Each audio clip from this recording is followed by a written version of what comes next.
Donald Trump Narendra মোদীর বৈঠক, সেক্ষেত্রে বাংলাদেশের বাংলাদেশের সঙ্গে ভারতের সম্পর্ক কি হবে বা সে বিষয়ে নরেন্দ্র মোদীর উপরেই ভরসা রেখেছেন বা এক প্রকার নরেন্দ্র মোদীকেই হাল ধরতে বলেছেন ডোনাল্ড ট্রাম্প, এবং সেখান থেকে দাঁড়িয়ে ইলন মাস্কের সঙ্গে ইউনুসের বৈঠকের প্রবণতা বা সম্ভাবনা, যদি ইলন মাস্ককে খুব একটা গুরুত্ব দিয়ে দেখতে রাজি নয় কোনো মহলই, কিন্তু তারপরে দাঁড়িয়ে আজ শর্মিষ্ঠা আমরা যে বিষয়ের দিকে নজর রাখবার চেষ্টা করব, একদিকে বাংলাদেশে হিন্দু সনাতনী সংখ্যালঘুদের উপর অত্যাচার নিপীড়ন, একের পর এক উৎসবে বা একের পর এক উৎসবকে বন্ধ করে রাখা, এবং অন্যদিকে ভারত কি তবে গুটি গুটি পায়ে এগোবে, কড়া পদক্ষেপ নেবে, এই প্রশ্নগুলো উঠছে।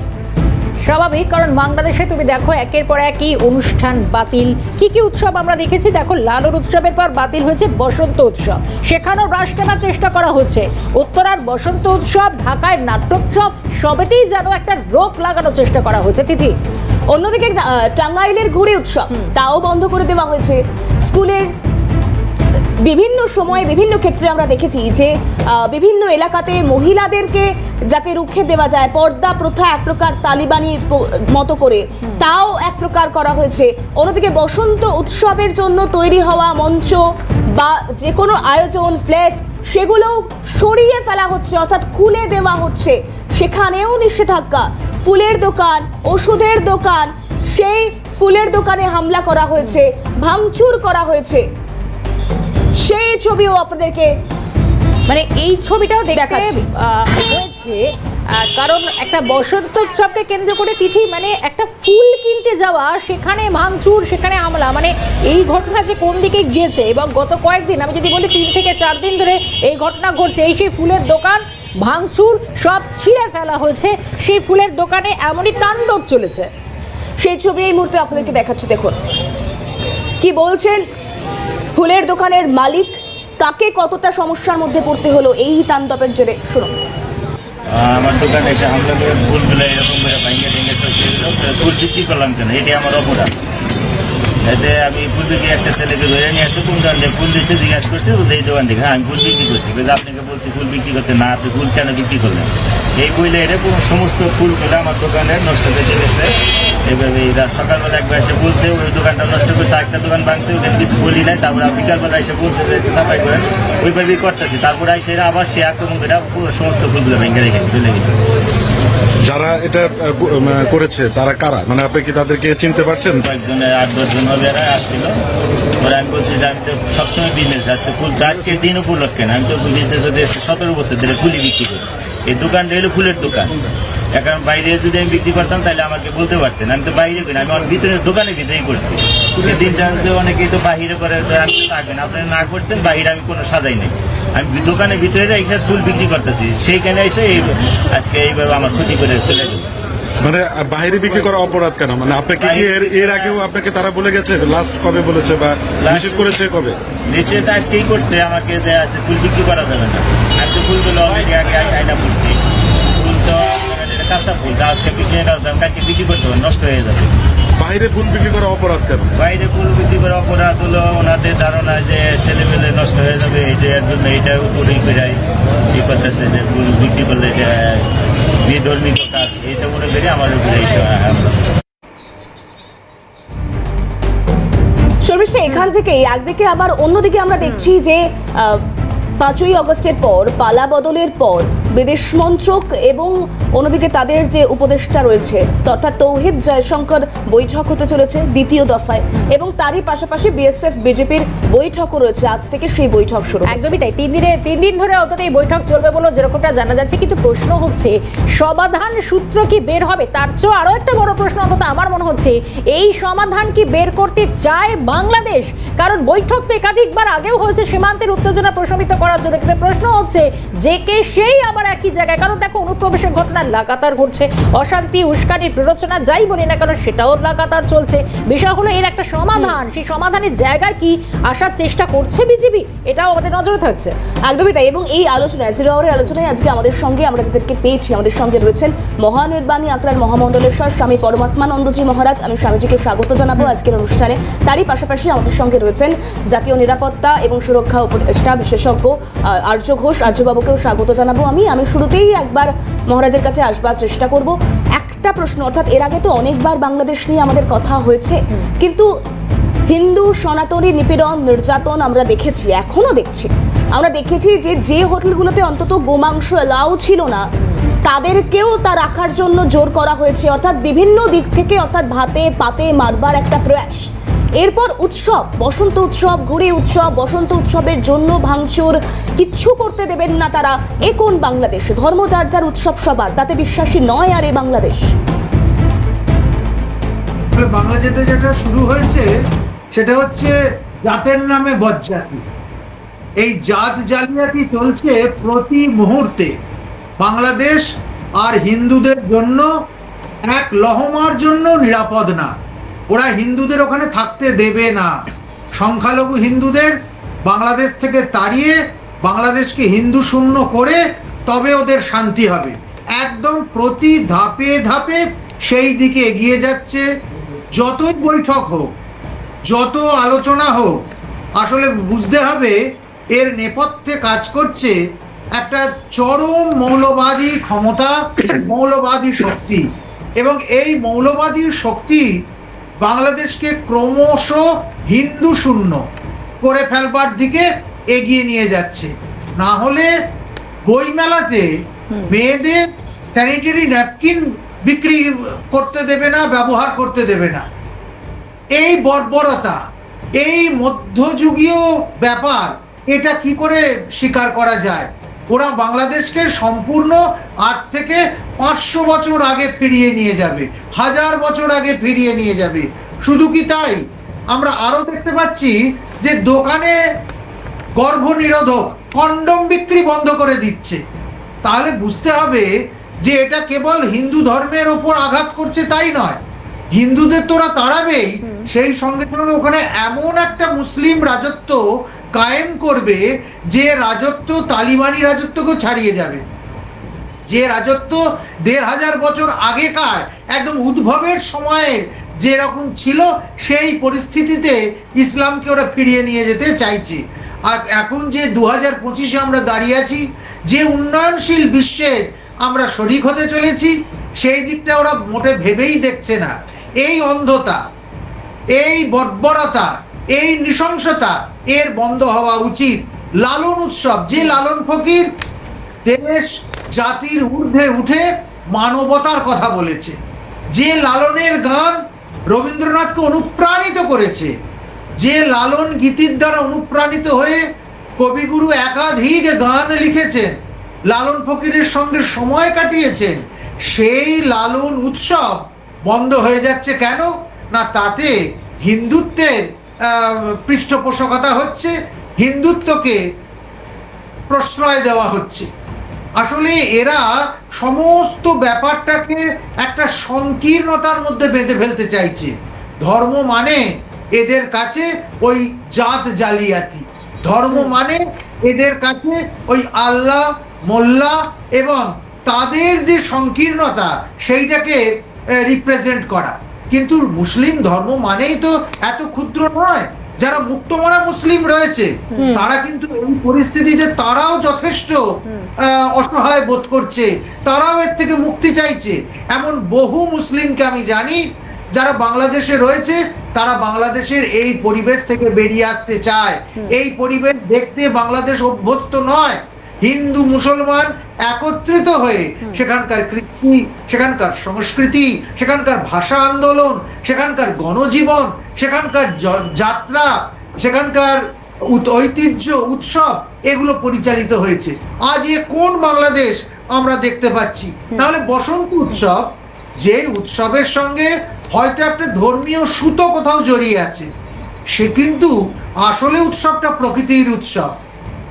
সেই বসন্ত উৎসবে যখন রোক দেওয়া হচ্ছে, সেই বসন্ত উৎসবে যখন বন্ধ করে দেওয়া হচ্ছে, তখন আমাদের বুঝতে কি বাকি থাকে যে বাংলাদেশ কোন দিকে এগোচ্ছে। বেশ, সেখান থেকে মহারাজ একটু বিরত করছি, কারণ আপনি সঙ্গে থাকুন। এই যে সুন্দর একটা গুরুত্বপূর্ণ প্রশ্ন উঠছে যে বাংলাদেশ কোন পথে এগোচ্ছে, আমি এখান থেকে আর্যবাবুর কাছে একটু আসার চেষ্টা করব।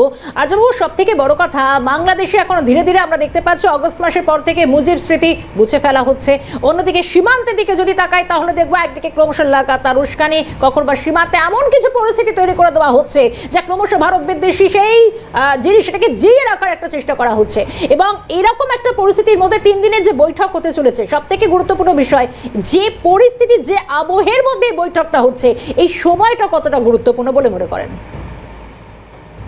সময়টা অত্যন্ত গুরুত্বপূর্ণ, কিন্তু তার আগে সব থেকে আগে আমি এই ইস্যুটাতে ঢোকার আগে আমাদের মহারাজ যেটা বললেন সেটা আমি একটু বলতে চাই।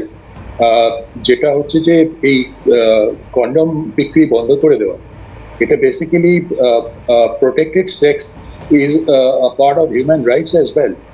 সেখানে তার মানে মেয়েদেরকে কিভাবে অত্যাচারিত করা হবে, মানে একটা সম্পর্কে মেয়েদের তো একটা থাকে, স্টেক থাকে, তো সেইখানে ডেমোগ্রাফিক চেঞ্জ করা, মানে সেখানে প্রোটেক্টেড সেক্স না হলে তার অবস্থাটা যেটা হবে সেটার পরিণতি, এবং অপারেশন সার্চলাইটের আমি একটা পুনরুত্থান দেখতে পাচ্ছি। বেসিক্যালি এইখানে যেটা হিন্দু মহিলাদের উপরে যে টর্চারটা নেমে এসছে এবং আরো আসবে, এবং হিন্দু বলে না, হিন্দু মুসলিম সমস্ত মহিলাদের উপরে আজকে তারা সবাই মিলে একযোগে বলছেন, আমি বারবার বলে যাচ্ছি, সন্ধ্যের পরে তারা বেরোতে পারছেন না, যখন তখন তাদের উপরে শ্লীলতাহানি হচ্ছে এবং ছিনতাই, রাহাজানি, ডাকাতি সমস্ত কিছু হচ্ছে, এবং ডাকাতির সঙ্গে সরাসরি সমন্বয়করা জড়িত, এটা প্রমাণিত। এবং এটার পেছনে আইএসআই এর একদম নিখুঁত প্ল্যানিং অনুযায়ী এই কাজগুলো হচ্ছে। এবং আজকে থেকে সেই পরিপ্রেক্ষিতে আমি ফিরে আসি ইস্যুটাতে।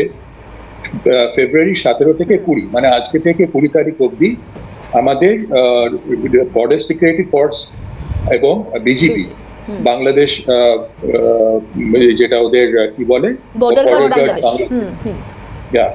সো তার মধ্যে আমাদের এখানে মিটিং হবে।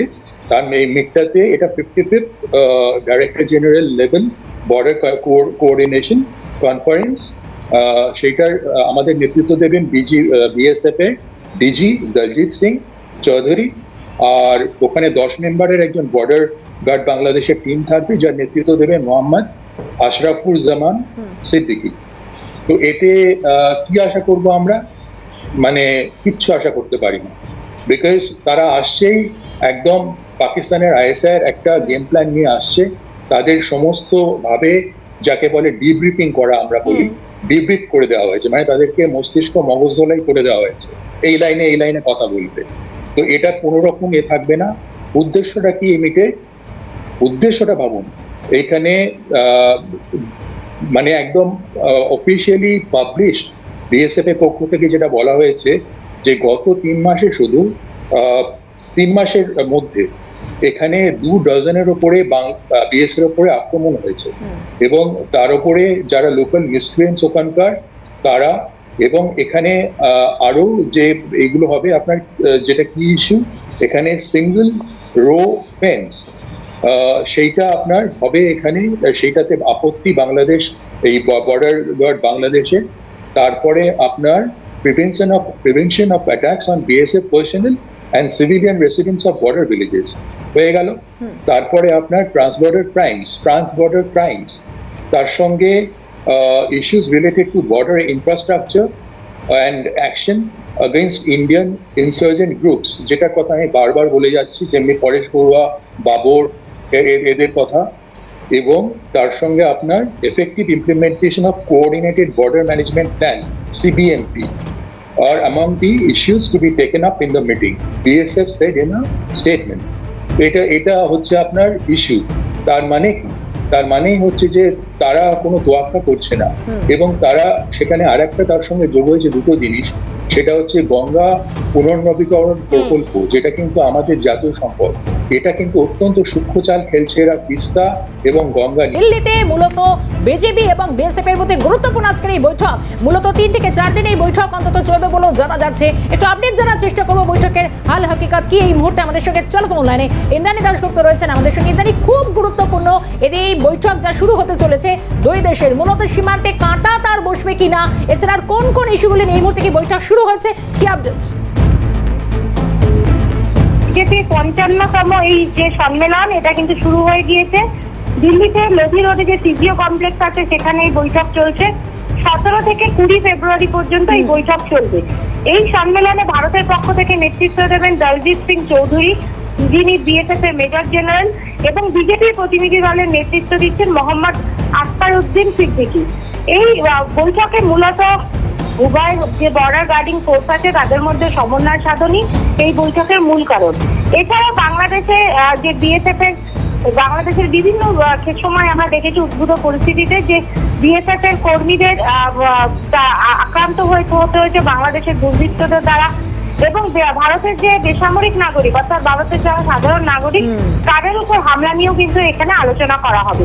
এছাড়া কিভাবে সীমান্তে ফেন্সিং এর ব্যবস্থা করা যায় অর্থাৎ দেওয়া যায়, এই সমস্ত বিষয়গুলো নিয়ে এই বৈঠকে আলোচনা হবে।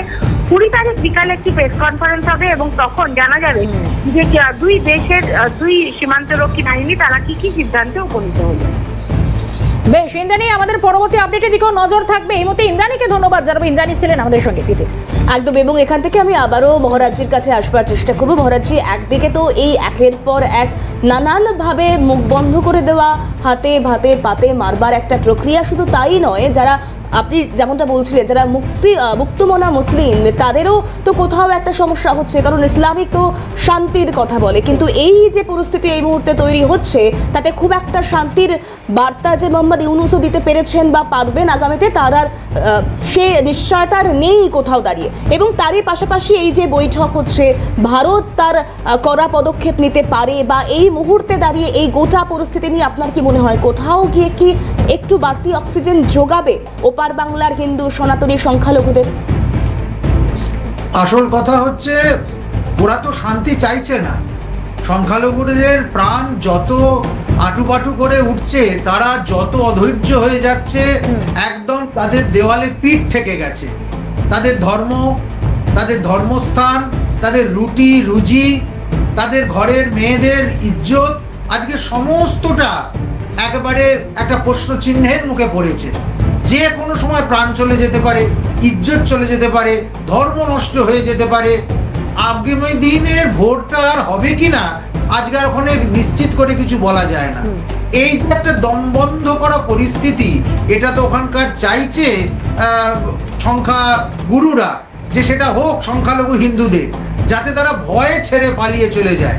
আমার কাছে এমন খবর আছে তাদের জমিগুলো গ্রাস করবার জন্য হুমকি দেওয়া হচ্ছে, তাদের অল্প কিছু পয়সা অফার করা হচ্ছে, বলছে এই টাকা দিয়ে তোমরা আমাদেরকে বেচে দাও, না হলে এর পরে আমরা সবটাই দখল করে নেব। তখন 1 টাকাও পাবে না, প্রাণ নিয়েও আর ওপারে যেতে পারবে না। প্রায় 1049 কিলোমিটার যে আমাদের সীমান্ত রয়েছে বাংলাদেশের সঙ্গে ভারতবর্ষে, সেখানে অন্তত 100টা জায়গায় বেড়া নেই, এবং 100টা জায়গায় বেড়া নেই মানে এই যে ওই 100টা জায়গায় সীমান্তে কাঁটা তার লাগানো নিয়ে চরম অশান্তি আছে। তার মধ্যে 92টা জায়গার অশান্তি মিটিয়ে ফেলার জায়গায় এসেছিল, কিন্তু আবার সেখানকার মানুষজনের বা বাংলাদেশ সরকারের ঔদাসীন্যে পুরো 100টা জায়গায় আবার বিবাদিত হয়ে গেছে। এই যে পরিস্থিতি, এই পরিস্থিতিতে ট্রাম্পের বক্তব্য, মোদিজির নতুন করে ভাবনা চিন্তা, সেটা নিশ্চিতভাবে ওপারের যারা হিন্দু ভাই বোনেরা রয়েছে তাদেরকে একটা অক্সিজেন দেবে। একেবারে মহারাজ, একটু বিরত করছি, সঙ্গে থাকা অনুরোধ করছি, সময়টাও কমে এসেছে। আমি এই পয়েন্ট থেকে আমি একটু আর্যবাবুর কাছে আসার চেষ্টা করবো। একেবারে শেষ প্রশ্ন আমাদের। আর্যবাবু, একটা জিনিস আমরা ক্রমশ দেখতে পাচ্ছি, একদিকে ট্রাম্পের হুঁশিয়ারি রয়েছে, অন্যদিকে ক্রমশ ভারত বারবার ভালো মন্দে বোঝানোর চেষ্টা করেছে, কিন্তু তারপর বাংলাদেশের উস্কানি কোনো রকমভাবে বন্ধ করা যাচ্ছে না। কিন্তু তারপর এই কটা দিনের বৈঠক, মূলত এইরকম একটা পরিস্থিতির মধ্যে যেহেতু বাংলাদেশও দেখছে যে তারা নিজেরা ক্রমশ পিছিয়ে পড়ছে, বিএসএফ এবং বিজেপির এই বৈঠকে বাংলাদেশের স্ট্র্যাটেজি কি হতে চলেছে, বা কোন স্ট্র্যাটেজির পথে হাঁটলে অন্তত তাদের একটু বুদ্ধিমত্তার পরিচয় অন্তত তারা দেবে বলে মনে করেন? বাংলাদেশ বুদ্ধিমত্তার পরিচয় কিছু দেবে না, ওদের কিছু করার নেই, ওরা গোয়ার্তমি করবে। এটা আপনি একদম নিশ্চিত ধরে রাখুন। এইটা যখন শেষ হবে মিটিংটা বুঝতে পারবেন। হয়তো অফিসিয়ালি আমাদের সামনে প্রেস স্টেটমেন্ট, যেটা যৌথ প্রেস বিবৃতি আসবে, সেটা অন্যরকম হতে পারে, চেপে চুপে কথা যেগুলো হয় ডিপ্লোম্যাটিক, কিন্তু বাংলাদেশ গোয়ার্তমে ধরে রাখবে। আমি একটা কথা ছোট্ট করে বলে নিই, মোফাজ্জল ইসলাম ভাই, আপনি যদি শোনেন, শ্রী মোফাজ্জল ইসলাম, আমি ধন্যবাদ জানাই যে আপনি আমার ডিসকাশন এত ক্লোজলি ফলো করেন। আমি জানতাম না, আমি এই রিসেন্টলি জানতে পেরেছি এই সিএনএ আমার ডিসকাশন। আপনাকে বলবো আপনি এখানে এই চ্যানেলে আসুন, এবং তার সঙ্গে আমি জিল্লুর রহমান, তৃতীয় নেত্র সাংবাদিক, এবং তাকে এক্সপেক্ট করব যে খন্দকার আব্দুর রশিদ, তাকে নিয়ে আসুন। তার লোকেশন আমরা জানতে চাইবো না। এইটা নিয়ে আমাদের একটা আলোচনার দরকার আছে, তো এইটা আমি বলে রাখলাম। বেশ, অবশ্যই পরবর্তীতে হয়তো আলোচনার পথ আরো অনেকটা প্রশস্ত হবে। আর্যবাবু, অনেক ধন্যবাদ জানাবো আজকের আলোচনায় এতটা গুরুত্বপূর্ণ সময় দেওয়ার জন্য। ধন্যবাদ জানাবো মহারাজকে। একদম বেশ, একেবারেই, কারণ অত্যন্ত গুরুত্বপূর্ণ। আর এই প্রেক্ষাপট যে আলোচনা যতটুকু এগিয়েছে সেখান থেকেও আমরা বুঝে নেওয়ার চেষ্টা করলাম যে আদতে বাংলাদেশের স্ট্র্যাটেজি কি হতে চলেছে। আমাদের নজর থাকবে যে এই বৈঠক থেকে কোনো সন্তোষজনক সমাধান সূত্র আদৌ বের হয় কিনা। অবশ্যই, কিন্তু 0 আওয়ারের সময় বলছে আজ এখানে শেষ করতে হচ্ছে। অন্যান্য সব খবর